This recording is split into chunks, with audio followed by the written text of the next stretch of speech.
Even if you're using a great microphone, it's important to remember that everybody's voice is unique, and you can't spell unique without an E and a Q. So let's talk about how to quickly and easily nail EQ settings for podcasts and live streaming and audio in general. If you're unfamiliar with the purpose of EQ, which stands for equalization, it basically lets you shape sound to better suit different voices, different styles, different equipment, different locations, really dial things in so they're sounding exactly the way that you want them to. For example, everything you've been listening to so far in this video has been EQ'd to sound the way that I want it. So I'm using the Shure SM7B, but this is not what the microphone sounds like straight out of the box. I have added all kinds of stuff to dial it in for my specific voice. If I turn off the EQ, this is what the microphone just sounds like naturally, which is, I think, quite different, especially if you're listening with headphones.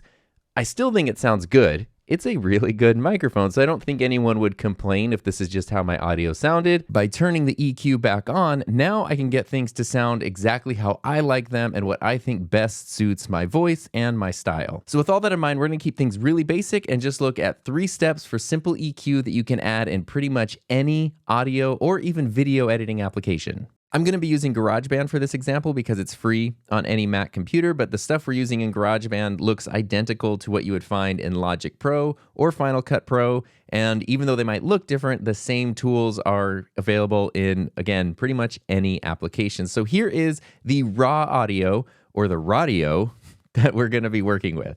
Do you know how you prepare for a party in space? You plan it. It was either that or the one about the bicycle that fell over because it was too tired. So again, this is just audio from the SM7B, no processing, no EQ, and that is what it sounded like.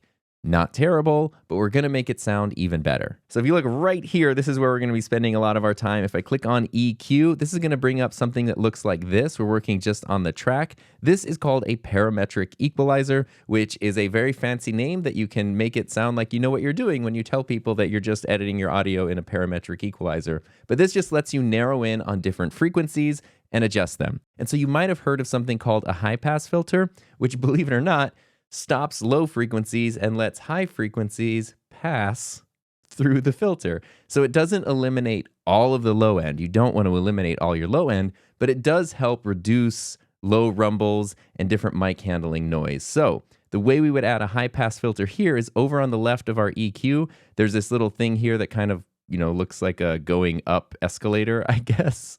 And if I click on that, that is our high pass filter. And once you've turned that on, you can really adjust it and fine tune it. If I push this all the way over and play back our audio, you know how you prepare for a party in space? That sounds really, really thin. That's way too much. So in general, what I do with my voice is when I add a high pass filter, I kind of move it over to right in between 40 or 50. You might need to experiment depending on your specific voice and style. But if I do that and I play this back, you know how you prepare for a party in space?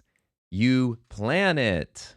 It's a little bit clearer if I turn it off and then turn it on. So this is no high pass filter. You know how you prepare for a party in space? And with it, you plan it. And this is something that should be very subtle. We're not trying to get rid of all the low end. We're just trying to get rid of unpleasant frequencies. A lot of times the ones that are associated with air conditioners, mic handling noise, gardening equipment happening outside, just all those life sounds that you don't really want in your recording being distracting. So the next step, we can stay in this parametric equalizer and we're gonna boost the sweet spot, which is kind of right in the middle. So maybe around the 200 to 500, maybe even kind of up to 800 frequencies here. This is what we're gonna focus on. And we're not gonna throw these up huge like this. If I play this back, it was either that or the one. That doesn't sound good. It sounds like I'm giving a news address during World War II or something along those lines. We don't want that. This is just, these mid frequencies are where the human voice kind of lives a lot. And so if you sort of boost that up, it really does help spoken word stuff sound really clear. So for these mid frequencies, there's a lot of variables that happen depending on your specific voice. So I've set my audio to just loop and I can kind of move this up or down so you can hear the difference for my specific voice, which could be and probably should be different than your voice. So here we go. This is what it sounds like, almost neutral. Do you know how you prepare for a party in space? You plan it. It was either that or the one about the bicycle that fell over because it was too tired. So those are the extremes, right? That gets real muffled and really kind of weirdly boxy sounding. But now if we play more subtly, what I want you to listen to, especially if you're listening with headphones, is the clarity. At what point does it start to sound a little more natural and a little more clear, kind of like my voice through this microphone, which I have already EQ'd. Do you know how you prepare for a party in space? You plan it.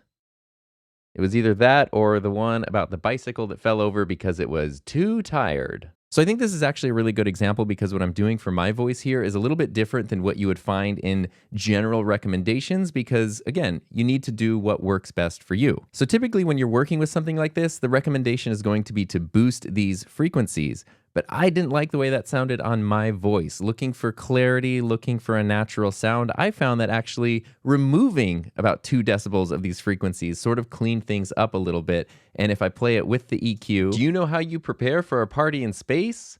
You plan it. And now without, it was either that or the one about the bicycle that fell over because it was too tired. Again, this is without the EQ. Do you know how you prepare for a party in space? And this is with the EQ. Do you know how you prepare for a party in space? It's very, very subtle, but it just sounds a little more clear. And we're going to talk about why we want this to be subtle in a little bit. So the last step is the most complicated one, but we're going to keep it really simple here. We're going to cut out unwanted frequencies. We're going to narrow in specific frequencies and just try to like get rid of them. I do have a separate video that dives into this specifically in more detail, all using the parametric equalizer. But for now, we're just going to kind of look at 2 spots. We're not going to go super crazy. We're going to look kind of around that 200 to 400 range for things that sound muddy, and maybe the like 700 to 1,000 range for things that sound a little bit harsh. And so what I'm talking about is we're going to find frequencies and we're going to narrow them down to be super, super thin, and we're going to look for stuff that sounds unpleasant. So I'm going to play this back and I'm going to move this around, and you're going to hear me kind of like hone in on something that sounds really funky. Do you know how you prepare for a party in space? You plan it. It was either that or the one about the bicycle that fell over. There, you hear that frequency? If you're listening with headphones, I'm sorry, because it probably sounds really bad. It's that really high-pitched, weird thing there. We have narrowed down on a frequency that's not sounding great on my voice, and what we can do is basically pull that out. Do you know how you prepare for a party in space? You plan it. We don't necessarily want to just delete it entirely. So we're going to kind of be a little more gentle with that. The goal here really is subtlety. If I turn off the EQ and everything that we've done and I play this back, it's going to sound good, but it's going to sound just a little bit muddy and not super duper clear. Do you know how you prepare for a party in space? And if I turn on the EQ that we've added, do you know how you prepare for a party in space? Just a little bit more clear. I even found another frequency here that I wanted to add that I just wanted to take out because I didn't think it was sounding as good as I wanted it to. And once you've dialed this in, especially for your specific voice, you can then create presets so you don't have to do this every time. If you're, doing a weekly podcast or something, you can just apply your preset and things are going to sound good right away. But again, if what you're looking for are like huge changes that sound like night and day differences, that's not really what we're going for here. We're going for things that are really, really subtle, because when you make a big change, even if it immediately sounds really good to your ear at first, you boost the bass, you add some mids, whatever it might be, those really big changes can become fatiguing over time. So some of that aggressive EQ might be good for something like really short form content or a quick ad or something to make it really stand out. But those small, subtle changes like we did here are the ones that are easier to listen to over long periods of time. So things like podcasts and live streaming, where an hour or 2 or more, you want people to be able to listen to your voice and not get tired of it. This is the kind of EQ that you want to do for that. Because just like a Blink-182 song, all the small things really do make a difference in helping everything sound their best. And speaking of things that are the best, thank you to everyone who helped support my channel. And if you want to dive more into depth with EQing your audio so it sounds amazing, check out this video right here.